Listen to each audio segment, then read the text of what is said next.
Hello, ഇന്നത്തെ വീഡിയോയിൽ നമ്മൾ നോക്കാൻ പോണത് എങ്ങനെ കസ്റ്റമേഴ്സിനെ കണ്ടെത്തും എന്നുള്ളതാണ്. പ്രത്യേകിച്ച് ഓൺലൈൻ വഴി എങ്ങനെ നമുക്ക് കസ്റ്റമേഴ്സിനെ കണ്ടെത്താം. ഈ സോഷ്യൽ മീഡിയ വന്നതോടുകൂടി നമുക്ക് ബിസിനസ് ചെയ്യുന്നവർക്കുള്ള ഏറ്റവും വലിയൊരു ബെനിഫിറ്റ് എന്ന് പറഞ്ഞു കഴിഞ്ഞാൽ നമ്മൾ ഉദ്ദേശിക്കുന്ന ഏത് വിഭാഗം കസ്റ്റമേഴ്സും സോഷ്യൽ മീഡിയയിലുണ്ട്. നമ്മൾ ഏത് വിഭാഗം കസ്റ്റമേഴ്സിനെയാണോ ഉദ്ദേശിക്കുന്നത് അവരെല്ലാം എൻ്റർടൈൻമെൻറ്റിന് വേണ്ടിയിട്ട് സോഷ്യൽ മീഡിയ ഉപയോഗിക്കുന്നവരാണ്, ഡെയിലി ഉപയോഗിക്കുന്നവരാണ്. അല്ലെങ്കിൽ അവരുടെ ആ ഒരു വേക്കിംഗ് അവറിൻ്റെ ഒരു കംപ്ലീറ്റ്ലി ഒരു 70% സോഷ്യൽ മീഡിയയിൽ സ്പെൻഡ് ചെയ്യുന്ന ആളുകളുണ്ട്. അപ്പോൾ ഇവരിലേക്ക് എത്തിക്കഴിഞ്ഞ് കഴിഞ്ഞാൽ നമ്മളുടെ പ്രൊഡക്റ്റുകളെല്ലാം വിറ്റുപോകാനുള്ള സാധ്യതയുണ്ട്. എങ്ങനെ ഇവരിലേക്ക് എത്തും? ഞാൻ കഴിഞ്ഞ ദിവസത്തെ വീഡിയോയിലെല്ലാം പറഞ്ഞിരുന്നു, ഈ ടാർഗറ്റഡ് ആയിട്ടുള്ളൊരു ഓഡിയൻസിനെ സെറ്റ് ചെയ്ത് വെക്കണമെന്നുള്ളത്. എന്നാൽ മാത്രമാണ് അടുത്ത സ്റ്റെപ്പുകൾ നമുക്ക് എടുക്കാനായിട്ട് സാധിക്കുള്ളൂ. ആ ഓഡിയൻസിനെ നിങ്ങൾ ഫിക്സ് ചെയ്യുക. ആ ഒരു വിഷയത്തിലേക്ക് ഞാൻ കിടക്കാനുള്ള കഴിഞ്ഞ ദിവസത്തെ വീഡിയോ കാണാം. ഇന്ന് പറയുന്നത് എങ്ങനെ കസ്റ്റമറെ കണ്ടെത്തും എന്നുള്ളതാണ്. മെയിനായിട്ട് 3 രീതിയിൽ നമുക്ക് സോഷ്യൽ മീഡിയ ഉപയോഗപ്പെടുത്തിക്കൊണ്ട് ഓൺലൈനിൽ നമുക്ക് കസ്റ്റമേഴ്സിനെ കണ്ടെത്താനായിട്ട് പറ്റും. അതിൽ ഏറ്റവും ഫേമസ് ആയിട്ടുള്ളത് നിങ്ങൾക്കറിയാം, പെയ്ഡ് ആഡ്സ് കൊടുത്തിട്ടാണ്. ഫേസ്ബുക്കിൽ, ഇൻസ്റ്റഗ്രാമിൽ, യൂട്യൂബിലെല്ലാം പെയ്ഡ് ആയിട്ടുള്ള പരസ്യം കൊടുത്തിട്ട് നമുക്ക് കസ്റ്റമേഴ്സിനെ ടാർഗറ്റ് ചെയ്യാനായിട്ട് പറ്റും, അവരിലേക്ക് എത്താനായിട്ട് സാധിക്കും. ഇവിടെ ചെറിയൊരു ഡ്രോബാക്ക് ഉള്ളത് എന്താണെന്ന് വെച്ച് കഴിഞ്ഞാൽ, പെയ്ഡ് ആഡ് നല്ലത് തന്നെയാണ്. തുടക്കക്കാരെ സംബന്ധിച്ചിടത്തോളം ഒരുപാട് പരസ്യം കൊടുക്കാൻ നേരത്ത് തുടക്ക സമയത്ത് കുറച്ച് കാശ് നഷ്ടം വരാനുള്ള സാധ്യതയുണ്ട്. കാരണം ഈ ആഡ്സ് വർക്ക് ആവണത് എപ്പോഴും നമ്മൾ അതിൽ കുറച്ചധികം പൈസ ഇട്ട് കുറച്ച് ടൈം എടുക്കും ആഡ്സ് നല്ല രീതിയിൽ വർക്ക് ആവാൻ. നമ്മളിപ്പോൾ ഒരു ദിവസം കൊടുത്തു, അത് പൗസ് ചെയ്തു, പിന്നെ അടുത്ത ദിവസം കൊടുത്തു, പൗസ് ചെയ്തു, പിന്നെയും കയറി എഡിറ്റ് ചെയ്ത്. അപ്പോൾ കുറച്ച് ടൈം വേണം അതിൻ്റെ അൽഗോരിതത്തിന്, ആ സിസ്റ്റത്തിന്, പ്രത്യേകിച്ച് ഫേസ്ബുക്കിൻ്റെ അത് മനസ്സിലാക്കിയ ആളുകളിലേക്ക് എത്താനായിട്ട്. പക്ഷേ ഇത് വൺസ് വർക്ക് ആയി കഴിഞ്ഞ് കഴിഞ്ഞാൽ, ഈ പെയ്ഡ് ആഡ്സിന്റെ ഗുണം എന്താണെന്ന് വെച്ചാൽ, വൺസ് വർക്ക് ആയി കഴിഞ്ഞാൽ നമുക്ക് കണ്ടിന്യൂസ് ആയിട്ട് അതിലേക്ക് മണി ഇടുകയും അതിനനുസരിച്ച് കസ്റ്റമറെ കിട്ടുകയും ലാഭം ഉണ്ടെങ്കിൽ പിന്നെ നമ്മൾ പരസ്യത്തിന് എത്ര എമൗണ്ട് മുടക്കുന്നതുകൊണ്ടും തെറ്റില്ല. നമുക്ക് മെഷർ ചെയ്യാൻ പറ്റും. അതിലേക്ക് പൈസ ഇടുന്നതിനനുസരിച്ച് നമുക്ക് കിട്ടുന്ന റിട്ടേൺസ് മെഷർ ചെയ്യാൻ പറ്റും. ഇപ്പം 50 രൂപ ഇട്ടിപ്പോൾ 100 രൂപ കിട്ടും. 50 രൂപ ഇടുമ്പോൾ 100 രൂപ കിട്ടുമെങ്കിൽ എത്ര 50 രൂപ നിങ്ങൾക്ക് ഇടാൻ പറ്റുമോ അത്രയും 50 രൂപ ഇടുക. ഓരോ തവണ 50 രൂപ ഇടുമ്പോഴും നമുക്ക് 100 രൂപ കിട്ടിക്കൊണ്ടിരിക്കുകയാണ്. അങ്ങനെയാണെങ്കിൽ എന്തിനാ അത് സ്റ്റോപ്പ് ചെയ്യണം? അത് സ്റ്റോപ്പ് ചെയ്യണ്ട. പക്ഷേ ഒരു തുടക്കക്കാരനെ സംബന്ധിച്ചിടത്തോളം ചെറിയൊരു ഡ്രോബാക്ക് എന്ന് പറഞ്ഞു കഴിഞ്ഞാൽ ഞാൻ ഈ പറഞ്ഞതാണ്, പരസ്യം കുറച്ച് എന്താ പറയുക, ഒരു കുറച്ച് സമയത്തേക്ക് അത് ചിലപ്പോൾ വർക്ക് ആയിക്കൊള്ളണമെന്നില്ല. പക്ഷെ കറക്റ്റായിട്ട് നിങ്ങളുടെ ടാർഗറ്റഡ് ഓഡിയൻസിനെ നിങ്ങൾ സെറ്റ് ചെയ്ത് അവരിലേക്ക് എത്തിക്കഴിഞ്ഞ് കഴിഞ്ഞാൽ പരസ്യം കൊണ്ട് തീർച്ചയായിട്ടും ഗുണമുണ്ട്. ഇപ്പം എൻ്റെ കോഴ്സിൽ തന്നെ ഞാൻ അധികം പറയണത് ഫ്രീ ആയിട്ട് എങ്ങനെ ചെയ്യാന്നുള്ളതാണ്. പെയ്ഡ് ആഡ്സ് കൊടുക്കാതെ എങ്ങനെ ചെയ്യാന്നുള്ള മെത്തേഡാണ്. അതിലേക്ക് വരാം. ഈ പരസ്യത്തിന്റെ ഇത് പറയുമ്പോൾ നിങ്ങൾ വേറെ ഒരു കാര്യം ശ്രദ്ധിക്കേണ്ടതെന്ന് വെച്ച് കഴിഞ്ഞാൽ, പലരും ടെക്നിക്കുകൾ പഠിക്കാനാണ് പല സമയത്തും നോക്കുന്നത്. അതായത് ഫേസ്ബുക്കിൽ എന്തൊക്കെ സജഷൻസ് മാറ്റി കൊടുത്തു കഴിഞ്ഞാൽ, ഇൻട്രസ്റ്റുകൾ മാറ്റി കൊടുത്തു കഴിഞ്ഞാൽ അതിൽ ഒരുപാട് ബട്ടൺസും കാര്യങ്ങളും ഉണ്ട്. അതിൽ ഏതിൽ ഞെക്കുമ്പോഴാണ് കൂടുതൽ കൺവേർഷൻ നടക്കുന്നത്, ഇതിനൊക്കെയാണ് അധികവും ഫോക്കസ് കൊടുക്കുന്നത്. അതിക്കെല്ലാം മുമ്പ് നമ്മൾ ഫോക്കസ് കൊടുക്കേണ്ട സംഗതിയാണ് റിയൽ ആയിട്ടുള്ള നമ്മളുടെ പ്രൊഡക്റ്റും നമ്മളുടെ ടാർഗറ്റഡ് ആയിട്ടുള്ള ഓഡിയൻസും. അത് ഫിക്സ് ആവാതെ ഫേസ്ബുക്കിൻ്റെ അകത്ത് നിങ്ങൾ കയറിയിട്ട് എന്തെല്ലാം ബട്ടൺസ് അങ്ങോട്ടും ഇങ്ങോട്ടൊക്കെ മാറ്റി കൊടുത്താലും ചിലപ്പോൾ അത് വർക്ക് ആയിക്കൊള്ളണമെന്നില്ല. ഇത് പ്രത്യേകം ശ്രദ്ധിക്കുക. തുടക്കം നമ്മൾ ഫിക്സ് ചെയ്യേണ്ട കാര്യങ്ങൾ ആദ്യം ഫിക്സ് ചെയ്യാം. ഇനി രണ്ടാമതായിട്ടുള്ള ഒരു മെത്തേഡ് എന്ന് പറഞ്ഞു കഴിഞ്ഞാൽ, ഓൺലൈനിൽ സോഷ്യൽ മീഡിയ വഴി നമുക്ക് കസ്റ്റമേഴ്സിനെ കണ്ടെത്താൻ പറ്റുന്നത് ഇൻഫ്ലുവൻസർ മാർക്കറ്റിംഗ് ആണ്. നിങ്ങൾ കേട്ടിട്ടുണ്ടാവും. ഇൻഫ്ലുവൻസർ മാർക്കറ്റിങ്ങിൻ്റെ ഒരു ഗുണം എന്താണെന്ന് വെച്ച് കഴിഞ്ഞാൽ, നമുക്ക് ഒറ്റയടിക്ക് ഒരുപാട് കസ്റ്റമേഴ്സിലേക്ക് എത്താനായിട്ട് സാധിക്കും. ചിലപ്പോൾ ഈ പരസ്യം കൊടുക്കുന്നതിൽ എഫക്റ്റീവ് ആയിരിക്കും ഇൻഫ്ലുവൻസർ മാർക്കറ്റിംഗ് എന്ന് പറഞ്ഞു കഴിഞ്ഞാൽ. ഇൻഫ്ലുവൻസർ മാർക്കറ്റിംഗ് എന്ന് പറഞ്ഞു കഴിഞ്ഞാൽ, നിങ്ങളുടെ ആ ടാർഗറ്റഡ് ഓഡിയൻസ് ഉണ്ടല്ലോ, അവർ കാണാൻ സാധ്യതയുള്ള സോഷ്യൽ മീഡിയ ചാനലുകൾ ഏതൊക്കെയാണ്, അല്ലെങ്കിൽ പേജസ് ഏതൊക്കെയാണ്. ഇപ്പോൾ ഉദാഹരണം, നിങ്ങളൊരു കോസ്മെറ്റിക് പ്രൊഡക്റ്റ് ആണ് സെല് ചെയ്യണമെന്ന് വിചാരിക്കുക. അപ്പോൾ കോസ്മെറ്റിക്സിനോടൊക്കെ താല്പര്യമുള്ളവർ ഏത് ചാനൽസ് ആയിരിക്കും അധികം കാണാം. അപ്പോൾ നമ്മൾ അതിനെപ്പറ്റി ചിന്തിക്കുക. ചിലപ്പോൾ ഒരു മേക്കപ്പ് ട്യൂട്ടോറിയൽസ് എല്ലാം കൊടുക്കുന്ന ചാനൽസ് ആയിരിക്കും അധികം കാണാം. അല്ലെങ്കിൽ ഹെൽത്ത് റിലേറ്റഡ് ആയിട്ടുള്ള ചാനൽസ് ആയിരിക്കും അവർ അധിക സമയവും കാണാം. അങ്ങനെയാണെങ്കിൽ അത്തരം ഇൻഫ്ലുവൻസേഴ്സിനെ നമ്മൾ കണ്ടെത്തിക്കൊണ്ട് അവർക്ക് പെയ്ഡ് പ്രൊമോഷൻ നമുക്ക് കൊടുക്കാനായിട്ട് സാധിക്കും. അവരുമായിട്ട് കൊളാബറേറ്റ് ചെയ്തുകൊണ്ട് നമുക്ക് കസ്റ്റമേഴ്സിലേക്ക് എത്താനായിട്ട് നമുക്ക് സാധിക്കും. ഇവിടെയും നിങ്ങൾ ശ്രദ്ധിക്കേണ്ട ഒരു കാര്യം എന്താണെന്ന് വെച്ച് കഴിഞ്ഞാൽ, നമുക്ക് ഏതെങ്കിലും ഒരാളെ പിടിച്ച് അവർക്ക് കുറച്ച് കാശ് കൊടുത്ത് പരസ്യം ചെയ്ത് കഴിഞ്ഞാൽ കൺവേർഷൻ നടക്കില്ല. ഇവിടെയും ടാർഗറ്റഡ് ഓഡിയൻസ് ഇമ്പോർട്ടൻ്റ് ആണ്. അതായത് നമ്മൾ എന്താണോ നമ്മളുടെ പ്രൊഡക്റ്റ് അതനുസരിച്ചാണ് നമ്മൾ ഇൻഫ്ലുവൻസറെ ചൂസ് ചെയ്യേണ്ടത്. നമ്മളുടെ പ്രൊഡക്റ്റുമായിട്ട് ഒരു ബന്ധമില്ലാത്ത ഒരു ഇൻഫ്ലുവൻസറെ പോയി ഇപ്പൊ ഈ ചാനലിൽ, ബിസിനസ് ചാനലിൽ നിങ്ങൾ കോസ്മെറ്റിക്സിന്റെ പരസ്യം കൊടുത്തുകൊണ്ട് ഒരു കാര്യമില്ല. കാരണം ഈ ചാനൽ കാണുന്ന അധികം ആളുകളും ബിസിനസ്സിനോട് ഇൻട്രസ്റ്റഡ് ആയിട്ടുള്ള, ഓൾറെഡി ബിസിനസ് ഉള്ളവരായിരിക്കും, അല്ലെങ്കിൽ ബിസിനസ്സിലേക്ക് വരാൻ പോണ ഒരു വിഭാഗം ആളുകളായിരിക്കും ഇത് കാണാം. ഇവിടെ നമ്മൾ ക്രീമിന്റെ പരസ്യം കൊടുത്തിട്ടൊന്നും ഒരു കാര്യമില്ല. അപ്പൊ അതുമായി ബന്ധപ്പെട്ട ഇൻഫ്ലുവൻസേഴ്സിനെ പിടിക്കണം.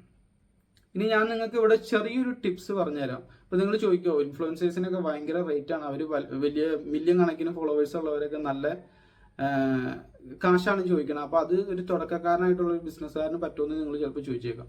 ഇവിടെയാണ് നമ്മളുടെ എന്താ പറയുക, ബ്രെയിൻ നമ്മൾ ഉപയോഗിക്കേണ്ടത്.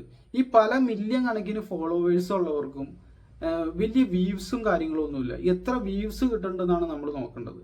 സോഷ്യൽ ഇപ്പൊ അവര് ചിലപ്പോൾ 1 മില്യൺ ഫോളോവർ ഉണ്ടായിരിക്കാം, പക്ഷെ അവരുടെ വ്യൂസ് ചിലപ്പോൾ ഒരു 5K 6K അത്രയൊക്കെ ഉള്ളൂങ്കിൽ അവരുടെ ആ മില്യന്റെ ആ ഫോളോവറുടെ എണ്ണം അനുസരിച്ചല്ല ശരിക്കും 1 മില്യൺ ഫോളോവർ ഉണ്ടെന്ന്. അവർക്ക് 1 മില്യൺ ഫോളോവർ ഉണ്ടായത് കൊണ്ട് 1 മില്യൺ ആൾക്കാരും അവരിടുന്ന വീഡിയോസ് കാണുന്നില്ല. ഇത് നമ്മൾ പ്രത്യേകം ശ്രദ്ധിക്കേണ്ട കാര്യമാണ്. ഇവിടെയാണ് ചെറിയ ചെറിയ ഇൻഫ്ലുവൻസേഴ്സിനെ പിടിക്കുന്നതുകൊണ്ടുള്ള ഗുണം. അതായത് ചിലപ്പോൾ അവർക്ക് 2K ഫോളോവേഴ്സ് ഉണ്ടാവുള്ളൂ, പക്ഷെ അവരുടെ വീഡിയോസ് ചിലപ്പോൾ 100Kയും 300Kയും ഒക്കെ റീച്ച് ഉണ്ടാവും. അത്തരം ചെറിയ ഇൻഫ്ലുവൻസേഴ്സിനെ പിടിക്കാനുള്ള ഗുണം എന്താണെന്ന് വെച്ച് കഴിഞ്ഞാൽ നമുക്ക് ചെറിയ പേയ്മെന്റ് കൊടുത്താൽ മതി. അവർക്ക് അധിക സമയം അവർ നമ്മുടെ ആ പ്രൊഡക്റ്റ് തന്നെ ഒരു പേയ്മെന്റ് ആയിട്ട് ഒരു ബാർട്ടർ സിസ്റ്റം പോലെ, നിങ്ങൾ എൻ്റെ വീഡിയോ ഇട്ട് കഴിഞ്ഞ് കഴിഞ്ഞാൽ ഞാൻ നിങ്ങൾക്ക് ഈ പ്രൊഡക്റ്റ് ഫ്രീ ആയിട്ട് നൽകാമെന്ന് പറഞ്ഞ് പലരും അത് ചെയ്യുന്നുണ്ട്. കോസ്മെറ്റിക് പ്രൊഡക്റ്റുകൾ, അതുപോലെ തന്നെ ലേഡീസ് ഡ്രസ്സ്, ലേഡീസ് ബാഗുകൾ, അതൊക്കെ സെല് ചെയ്യുന്നവർ പലരും ഇത് ചെയ്യാനാണ്. അപ്പം ജസ്റ്റ് നമ്മൾ അവർക്ക് അത് ഫ്രീ ആയിട്ട് കൊടുക്കുക, ജസ്റ്റ് ഞങ്ങളുടെ ഒരു വീഡിയോ ഇട്ടാൽ മാത്രം മതി. അപ്പോൾ അതിനൊരു 100K റീച്ച് വന്നു കഴിഞ്ഞ് കഴിഞ്ഞാൽ നമുക്ക് നല്ല രീതിയിൽ ഓർഡറുകൾ വരും. ചിലപ്പോൾ അവർക്ക് വളർന്നുകൊണ്ടിരിക്കുന്ന ഇൻഫ്ലുവൻസേഴ്സ് ആണ് അവർ എസ്റ്റാബ്ലിഷ്ഡ് ആയിട്ടുള്ളവരല്ല. എസ്റ്റാബ്ലിഷ്ഡ് ആയിട്ടുള്ളവർക്ക് പേയ്മെന്റ് കൊടുക്കുമ്പോഴാണ് നിങ്ങൾ ഈ പറഞ്ഞ നല്ല പേയ്മെന്റ് കൊടുക്കേണ്ട ഒരു അവസ്ഥ വരുള്ളൂ. ഈവൻ അധിക സമയം എസ്റ്റാബ്ലിഷ്ഡ് ആയിട്ടുള്ളവർക്ക് വ്യൂസ് ഇല്ല, മില്യൺ ഫോളോവർ ഉണ്ടെങ്കിലും അവരുടെ വീഡിയോസ് ഒന്നും പഴയതുപോലെ റീച്ച് ആവണില്ല, പഴയതുപോലെ അവർക്ക് ഇൻഫ്ലുവൻസ് ചെയ്യാൻ സാധിക്കണില്ല. അവിടെയാണ് പുതിയ പുതിയ ചെറിയ ഇൻഫ്ലുവൻസേഴ്സിന് നിങ്ങൾ 2K 3K 5K 10K ഒക്കെയാണ് ചിലപ്പോൾ അവർക്ക് 20K ആ ഒരു റീച്ചിലേക്ക് ആയിരിക്കും അവർക്ക് ചിലപ്പോൾ ഫോളോവേഴ്സ് ഉണ്ടാവുള്ളൂ. പക്ഷെ അവരുടെ വീഡിയോസ് 300K 500K ഒക്കെ റീച്ച് ഇൻസ്റ്റഗ്രാമിൽ വന്നത് സ്ഥിരമായിട്ട് നമുക്ക് കാണാൻ സാധിക്കുന്ന ഒരു സംഗതിയാണ്. അത്തരം ചെറിയ ഇൻഫ്ലുവൻസേഴ്സിനെ നിങ്ങൾ പിടിച്ചിട്ട് നിങ്ങൾ നിങ്ങളുടെ പ്രൊഡക്റ്റ് പ്രൊമോട്ട് ചെയ്യുക. ഇവിടെ നിങ്ങളുടെ ആ ഒരു മേഖലയായിട്ട് ബന്ധപ്പെട്ട ആളുകളെയാണ് നിങ്ങൾ കോൺടാക്ട് ചെയ്യേണ്ടത്. ഇനി ഇവർക്ക് മെസ്സേജ് അയക്കാൻ നേരത്ത് നിങ്ങൾ ശ്രദ്ധിക്കേണ്ട ഒരു കാര്യം ഞാൻ പറഞ്ഞുതരാം, ചെറിയൊരു ടിപ്പ്. ഇത്തരം ആളുകൾക്ക് ഒരുപാട് മെസ്സേജുകൾ വന്നിട്ടുണ്ട്, ധാരാളം മെസ്സേജുകൾ ഇൻസ്റ്റഗ്രാമിലും വാട്സപ്പിലും ഒക്കെ ആയിട്ട് വന്നിട്ടുണ്ട്. അപ്പോൾ അധിക സമയവും നിങ്ങൾ തുടക്കം തന്നെ പ്രൊമോഷൻ എന്നുള്ള ആ ഒരു കീവേഡ് കൊടുത്തിട്ട് അവർക്ക് മെസ്സേജ് അയക്കുക. നിങ്ങളുടെ മെസ്സേജിന്റെ തുടക്കം തന്നെ പ്രൊമോഷൻ എന്നുള്ള ആ ഒരു കീവേഡ് കൊടുക്കുക. എന്നിട്ട് ബാക്കിത്തെ കാര്യങ്ങൾ എക്സ്പ്ലെയിൻ ചെയ്തിട്ട് അവർക്ക് മെസ്സേജ് അയച്ചിടുക. ഞാൻ ഇന്ന ബിസിനസ്സാണ് ചെയ്യുന്നത്, എൻ്റെ പ്രൊഡക്റ്റ് ഇന്നതാണ്, ജസ്റ്റ് ലോഞ്ച് ചെയ്തിട്ടുള്ളൂ, നിങ്ങളുടെ ചാനലും നിങ്ങളിടുന്ന വീഡിയോസും എൻ്റെ പ്രൊഡക്റ്റുമായിട്ട് നല്ല സാമ്യതയുണ്ട്, നിങ്ങളുടെ ഓഡിയൻസിന് തീർച്ചയായിട്ടും ഉപകാരപ്പെടും, അപ്പോൾ നിങ്ങളുമായിട്ട് കൊളാബറേറ്റ് ചെയ്യാൻ എനിക്ക് താല്പര്യമുണ്ട് എന്ന് പറഞ്ഞിട്ട് നിങ്ങൾ മെസ്സേജ് അയക്കുക. ആ ഇനീഷ്യൽ കീവേഡ് എപ്പോഴും പ്രൊമോഷൻ എന്നായിരിക്കണം. ഇത് ഞാൻ പറയാനുള്ള കാരണം എന്താണെന്ന് വെച്ച് കഴിഞ്ഞാൽ ഇവരുടെ വാട്സപ്പിലും ഇൻസ്റ്റഗ്രാമിലൊക്കെ ഒരുപാട് മെസ്സേജ് വരുമ്പോൾ ആ മെസ്സേജ് തുറന്നു നോക്കാതെ തന്നെ ആ ഇനീഷ്യൽ ആയിട്ടുള്ള 2-3 കീവേഡ്സ് നമുക്ക് വായിക്കാനായിട്ട് പറ്റും. അപ്പോൾ പ്രൊമോഷൻ എന്ന് കാണാൻ നേരത്ത് അത്രയും ഇൻഫ്ലുവൻസേഴ്സ് ഇത് ഓപ്പൺ ചെയ്ത് നോക്കാനുള്ള സാധ്യത കൂടുതലാണ്.